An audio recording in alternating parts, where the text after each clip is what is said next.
Ano novo, com novas sugestões culturais para si, o Ensaio Geral de hoje traz um livro e 2 espetáculos.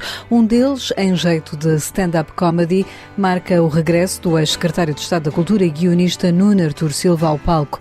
Mas temos também um espetáculo de teatro, um monólogo do ator Ivo Canelas, que depois do sucesso do ano passado volta à cena.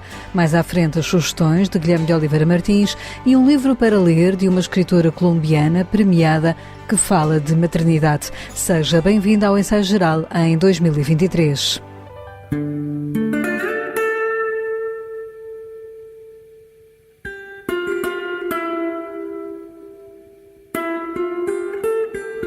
Estreia no próximo dia 12 de janeiro no Teatro São Luís, em Lisboa, um espetáculo que tem como título A Interrogação. Onde é que eu ia? Trata-se de um solo do guionista e ex-secretário de Estado da Cultura Nuno Artur Silva, que conta com desenhos em tempo real do ilustrador António Jorge Gonçalves. Este é um espetáculo que vai estar em cena até 22 de janeiro, isto se não acontecerem algumas peripécias, como já houve no passado, conta Nuno Artur Silva. A primeira vez que fiz este espetáculo estava acompanhado pelo António Jorge Gonçalves nessa altura e pelos Dead Combo. Estávamos em 2015, quando fizemos também no Teatro São Luís, e chegámos a fazer os espetáculos, mas depois eu recebi um convite para ir para a administração da RTP e já não fizemos a digressão. Depois de ter estado na RTP 3 anos e meio, decidi voltar a fazer o espetáculo e já nessa altura tinha pensado que gostaria de começar precisamente com a frase "Onde é que eu ia?" e daí o título. Acontece que nessa altura fui convidado para ir para o Ministério da Cultura, para a Secretaria de Estado do Cinema, Audiovisual e Média, e portanto novamente o espetáculo foi interrompido. Pareceu-me que não há duas sem três, e agora que eu saí do governo, estamos a tentar, novamente eu e o António Jorge, desta vez só nós, a fazer novamente o espetáculo e com esse título, Onde é que eu ia? Porque nos parece que é o mais adequado para toda esta situação. Onde é que eu ia é um monólogo em jeito de comédia, onde Nuno Artur Silva conta as impressões do que foram estes últimos anos, desde a passagem pelo governo até a outros cargos públicos, mas também recordando os tempos de argumentista. A partir desses lugares de onde eu fui estando, desde do meu lugar inicial como argumentista e diretor de empresa, sobretudo reconhecida pela comédia, depois dar um salto para outras funções, dá também um retrato dos dois lados ou dos vários lados daquilo que foi acontecendo, não apenas comigo, mas um pouco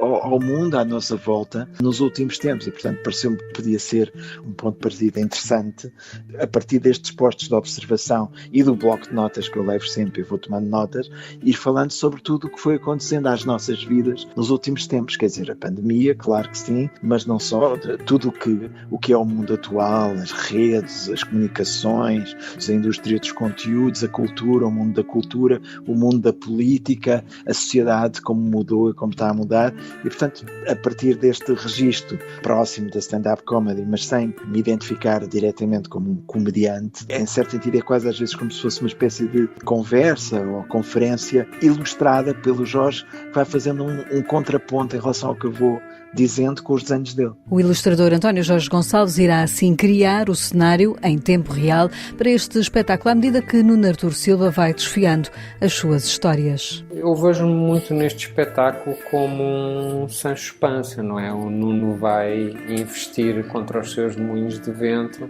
e eu cá estarei sentado no meu burro a tentar às vezes chamá-lo à razão com os meus desenhos, ou pelo menos chamar à razão aquilo que ele diz.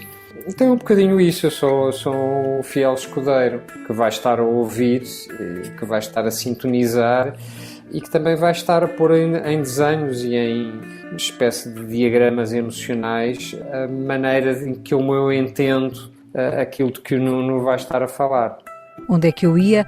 É um espetáculo que Nuno Artur Silva leva à cena depois de completar recentemente 60 anos e nesse sentido tem também uma reflexão sobre a vida, admite o seu autor. O espetáculo também fala sobre isso, sobre a passagem do tempo, a idade, o que é que muda e aquelas eternas perguntas: quem sou, para onde vou, o que é que estou aqui a fazer, mas que o espetáculo não é sobre mim, porque isso não seria interessante, mas é sobre aqueles que, como eu, possam ter, digamos, as mesmas mesmas interrogações e as mesmas observações sobre o mundo que rodeia. Não é? Da mesma geração, amigo de longa data de Nuno Artur Silva, António Jorge Gonçalves diz que vai trabalhar neste espetáculo como numa conversa entre amigos e torná-lo único a cada récita. Conhecendo-me, acho que não vai ser igual de espetáculo para espetáculo. Acho que o espetáculo tem essa respiração possível, ou seja, o Nuno é que é o mestre de cerimónias, eu só estou a fazer acompanhamento, isso deixa-me livre, para além das óbvias marcações do espaço e do sentido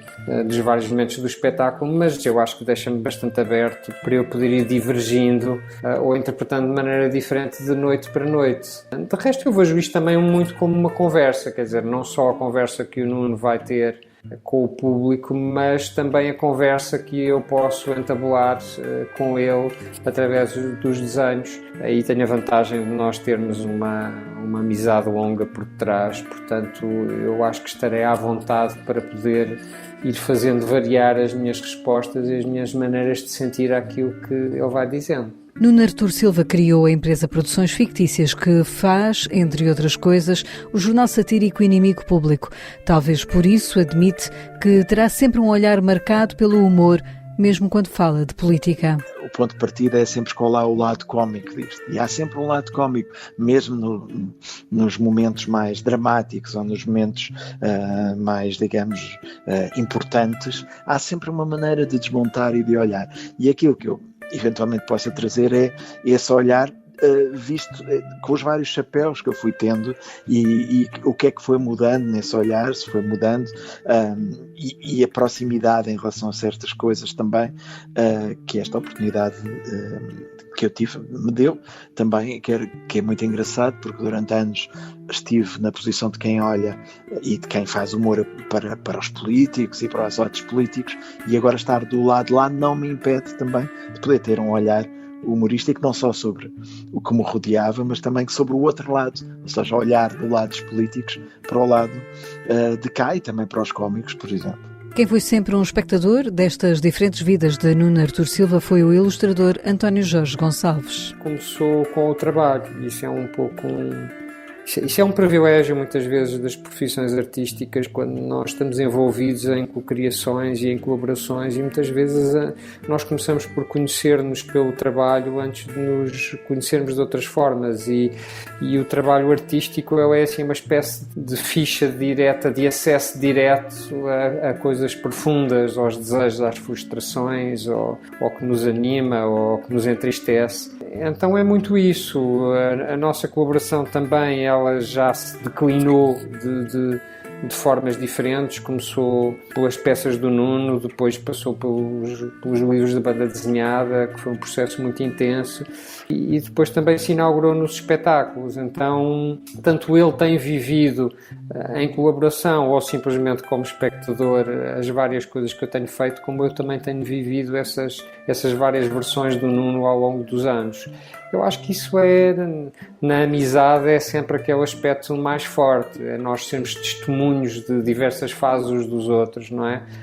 Da maneira como a vida nos vai esculpindo. E como se sente Nuno Artur Silva num palco? Será que tinha saudades de estar fora da política e dos cargos públicos? Não sou exatamente uma pessoa de palco, eu sou uma pessoa que escreve e sobretudo escreve neste sentido de gostar de escrever com os outros, de fazer trabalhos com outras pessoas. Sempre esta ideia do trabalho coletivo foi uma coisa que me interessou sempre muito, trabalhar com desenhadores, com músicos, com outros argumentistas. Isso eu senti saudades dessa parte da escrita.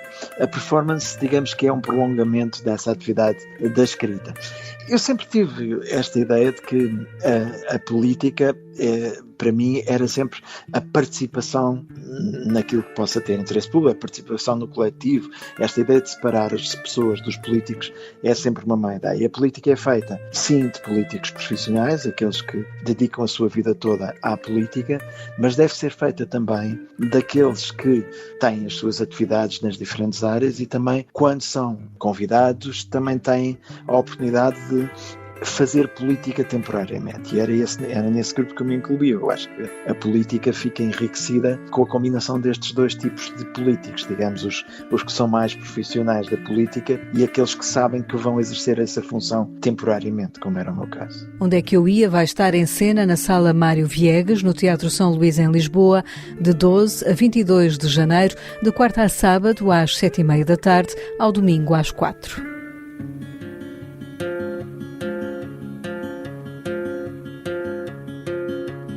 Depois do grande sucesso, mesmo durante a pandemia, o ator Ivo Canelas está de regresso com a peça Todas as Coisas Maravilhosas. Escrito por Duncan Macmillan, o monólogo está em cena no estúdio Time Out, em Lisboa, até 29 de janeiro. Depois, em fevereiro, dias 4 e 5, vai estar no Convento de São Francisco, em Coimbra. Ao ensaio geral, Ivo Canelas mostra-se satisfeito por voltar à peça, que, como diz, parece ser simples, mas que tem grande profundidade, e agora poder ver o público sem máscara. É incrível. Ainda agora estou outra vez a recuperar o material todo e é incrível o impacto passado estes espetáculos todos e que já fiz. Isto continua a ter. É realmente um material enganador, aparentemente simples, com uma profundidade muito grande. E nós conseguimos, fomos fazendo as várias temporadas que já fizemos, atravessaram a pandemia, os 2 anos da pandemia, e fomos sempre conseguindo fazer espetáculo entre recolheres obrigatórios, em horários improváveis, e as pessoas vinham e esgotavam sempre aquilo. Todos com máscara, obviamente. E de repente, quando agora todos com um bocadinho menos máscaras, surgiu-me assim uma vontade grande de que gostava de ver as caras das pessoas um bocadinho. Porque foi tudo muito sempre sem ver as pessoas, e há aqui um lado de nos vermos uns aos outros que é muito interessante. No centro de um palco, onde o público se senta em volta, está Ivo Canelas, neste monólogo que, ao fim de tantas récitas, explica desta forma. Ao fim destes espetáculos todos, acho que arranjei uma forma muito simples de dizer o que é. É basicamente a história de um miúdo que escreve uma lista de coisas maravilhosas para oferecer à mãe, para a convencer de que há muitas coisas pelas quais vale a pena viver. E ela oferece-lhe esta lista, ou começa a escrever esta lista, a seguir à sua primeira tentativa de suicídio. E depois é a história do que é que acontece a este miúdo, o que é que acontece a esta mãe, a esta família, a esta lista. E em última análise, a nós todos, nestes processos que tenho vindo a descobrir, o quão mais perto estão de todos e cada um de nós daquilo que eu pensava. Ou seja, o que me surpreendeu no feedback do público, que é absolutamente extraordinário, a partilhar coisas absolutamente extraordinárias, é isto bate em casa. Ou seja, se não é na nossa família, é nos nossos amigos, se não é nos nossos amigos, é nos nossos colegas. O espectro da depressão é transversal a toda a sociedade. Muito se falou do impacto da pandemia sobre a saúde mental, e este espetáculo, não tendo sido criado para a pandemia, acaba por tocar nos problemas que afetam muitas pessoas. O ator Ivo Canelas considera que, nesse sentido, a arte também tem esse poder curativo e de diagnóstico. A arte, em geral,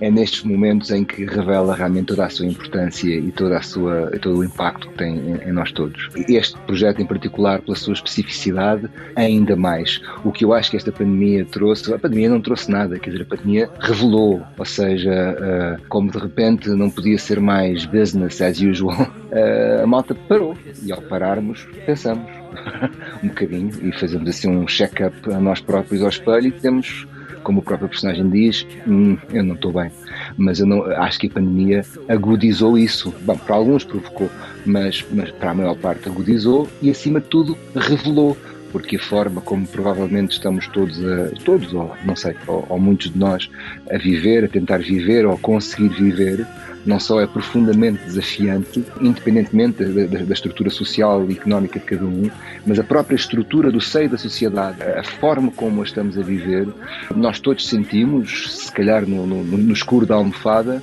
que nos está a falhar qualquer coisa, ou pelo menos falha de alguns dias, não é? Todas as Coisas Maravilhosas foi reconhecida em 2019 como um dos 30 espetáculos do ano pela Comunidade de Cultura e Arte, foi nomeado para Melhor Ação de Cultura 2020 pela revista Marketeer, e Ivo Canelas foi distinguido com o prémio de Melhor Interpretação a Solo pelo Guia dos Teatros. Ao longo do espetáculo é apresentada uma lista de coisas maravilhosas, lista essa sempre em construção pelo ator, mas também pelo público. Continua sempre, acho que é um exercício que é muito interessante, é um treino e que no fundo não resolve nada, mas pelo menos enquanto saímos um pouco do nosso umbigo e olhamos para fora, quer dizer, em vez de tirar selfies à barriga e aos pés, tirarmos fotografias para fora, eu acho que é ao olhar o outro e as coisas maravilhosas que estão fora de nós que nós percebemos melhor aquilo que nós somos e as coisas maravilhosas que temos dentro de nós. Acho que é um exercício, esse exercício do deslumbramento e de olharmos à volta e dizermos uau, nunca tinha visto, uau, que lindo, ou uau, que forte, ou uau, que triste, mas reparar e perceber a pequeníssima peça que nós somos nesta gigantesca engrenagem. A mim ajuda-me a relativizar as coisas. Todas as Coisas Maravilhosas já está em cena, fica até 29 de janeiro, com sessões de quarta-feira a domingo, às 7h30, no Estúdio Time Out em Lisboa.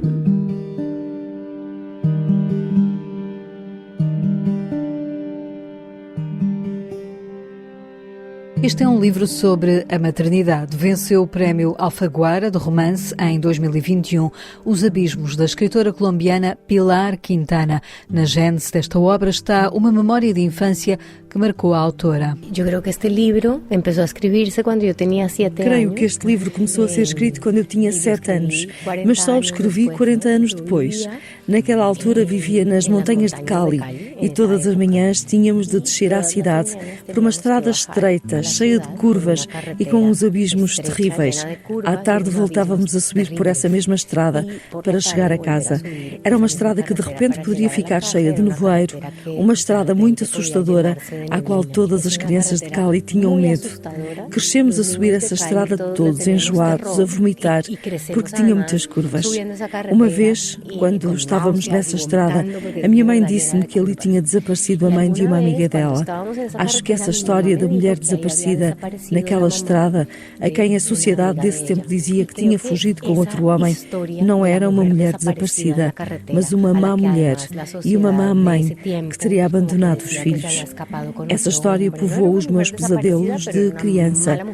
Acho que todas as crianças têm medo de ficar órfãs. Sempre que estava em casa e os meus pais saíam e demoravam a chegar, eu dizia: será que não voltam? Será que vou ser a filha dos desaparecidos que vai ficar órfã?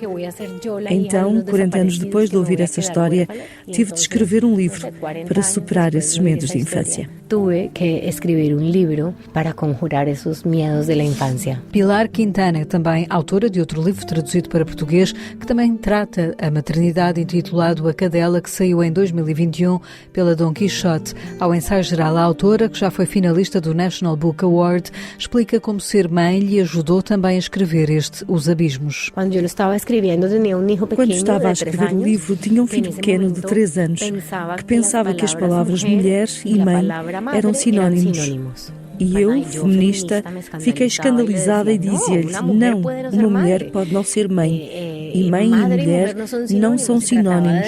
E tentava explicar-lhe a diferença. E ele não entendia. Dei-me conta, quando tinha um rascunho muito incipiente do livro, que eu era como o meu filho, porque tinha criado uma personagem, uma mãe que era apenas uma má mãe. Perguntei-me porquê uma má mãe. Creio que foi a primeira vez em que me vi como filha e percebi, enquanto filhos, como somos injustos com os nossos pais, mas sobretudo com a mãe, que a julgamos duramente. Eu, a minha mãe, nunca a vi como uma mulher completa, só como uma mãe, e nem sequer era perfeita, porque perfeita só a Virgem Maria. E ninguém chega a ser essa mãe perfeita.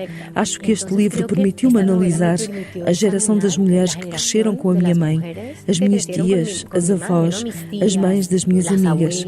Permitiu-me entender e ver as desigualdades e as diferenças, ver como eu pertenço a uma geração de mulheres mais privilegiada, que podemos ir para a universidade, que podemos decidir casar ou não e que temos independência económica. Pilar Quintana e o livro Os Abismos, que pode encontrar nas livrarias com a chancela Dom Quixote. No ensaio geral, escutamos agora outras sugestões de leitura que Guilherme de Oliveira Martins, do Centro Nacional de Cultura, deixa para si. Lídia Jorge escreveu Misericórdia, na Dom Quixote, inspirada por sua mãe. É uma ficção especial que constitui uma leitura da vida de hoje pelo prisma do confinamento, que foi o tempo em que a autora escreveu. E afirma ela: para mim é absolutamente fundamental a ideia de que a literatura nos diz que nós nos temos uns aos outros. Escrevemos para que a humanidade não esteja condenada ao seu fim, ao sofrimento infligido pelos outros, à traição dos homens pelos homens, sem uma narrativa que lhes dê sentido. Filomena Mónica, em Duas Mulheres, na Relógio d'Água, procura no mistério humano interpretações ou respostas contraditórias que permitam entender a diversidade, o encontro e o desencontro.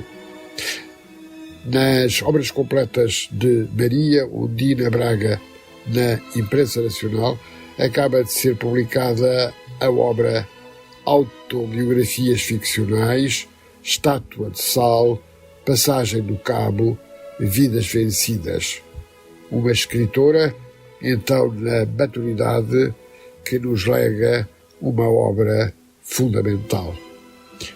A Relógio d'Água publica Memória da Memória, de Maria Stepanova, que nos permite refletir sobre a verdadeira matéria-prima da literatura. E Carlos Maria Bobone, nos cadernos da Fundação Francisco Manuel dos Santos, dá vida ao livro A Religião dos Livros, para que se compreenda qual a raiz do amor à literatura, aos livros e à vida. Para lembrar os clássicos, começo por referir que a Book Builders publica Thomas Paine, Senso Comum e outros panfletos. E não esqueço, na Gulbenkian, mais um volume da obra completa de Eduardo Lourenço, o 11º, O Lugar do Anjo, Crítica Pessoana 2, 1983-2017, com coordenação de Pedro Sepúlveda. A terminar, referir que a Antígona publica As Convidadas, de Silvina Ocampo. E ainda a referir a obra de Eduardo Marçal Grilo, Salazar e a Educação no Estado Novo, do Clube do Autor. Desejo, assim, que 2023 seja um ano repleto de boas leituras.